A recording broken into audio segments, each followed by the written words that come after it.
18 വർഷത്തോളമായി പന്നിക്കോട് സലഫി മസ്ജിദിലെ ഇമാമായ ജഹാംഗീറിനും കുടുംബത്തിനും വീടും സ്ഥലവും യാഥാർത്ഥ്യമാക്കി സലഫി മസ്ജിദ് കമ്മിറ്റി.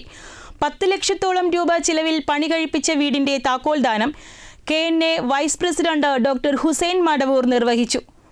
കൊടിയത്തൂർ പഞ്ചായത്തിലെ പന്നിക്കോടെന്ന നാട് ഒറ്റക്കെട്ടായി കൈകോർത്തപ്പോഴാണ് ജാർഖണ്ഡ് സ്വദേശിക്കും കുടുംബത്തിനും വീടെന്ന സ്വപ്നം യാഥാർത്ഥ്യമായത്. 18 വർഷത്തോളമായി പന്നിക്കോട് സലഫി മസ്ജിദിലെ ഇമാമായ ജഹാംഗീറിനും കുടുംബത്തിനുമാണ് സലഫി മസ്ജിദ് കമ്മിറ്റി സുമനസ്സുകളുടെ സഹായത്തോടെ വീടും സ്ഥലവും ലഭ്യമാക്കിയത്. 4 സെന്റ് സ്ഥലം ഉച്ചക്കാവിൽ കുടുംബം സൗജന്യമായി നൽകിയപ്പോൾ 10 ലക്ഷത്തോളം രൂപ ചെലവഴിച്ച് വീട് നിർമ്മിച്ച് നൽകുകയായിരുന്നു. 2 ബെഡ്റൂമുകളും ഡൈനിങ് ഹാൾ, സിറ്റൗട്ട്, അടുക്കള, വെള്ളം, വെളിച്ചം ഉൾപ്പെടെ എല്ലാ സൗകര്യങ്ങളോടും കൂടിയ വീടാണ് നിർമ്മിച്ച് നൽകിയത്. KNM vice president doctor Hussain Madavoor ഭവന സമർപ്പണം നടത്തി.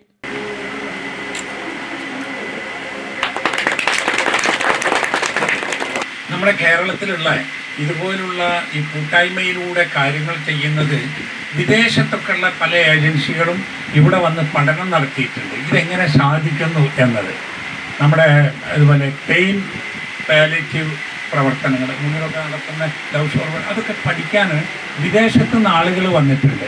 സലഫി മസ്ജിദ് പ്രസിഡന്റ് P. അബ്ദു അധ്യക്ഷനായി. കൊടിയത്തൂർ ഗ്രാമപഞ്ചായത്ത് പ്രസിഡന്റ് T. കവിത, പഞ്ചായത്ത് അംഗങ്ങളായ ഷീജ, C. ഹരീഷ്, KNM മണ്ഡലം പ്രസിഡന്റ് അഹമ്മദ് കുട്ടി മദനി, മജീദ് കൂവപ്പാറ, UA ലത്തീഫ്, P. ഹബീബ് അലി, മുജീബ് കൂവപ്പാറ തുടങ്ങിയവർ സംസാരിച്ചു. News bureau, Mukkam.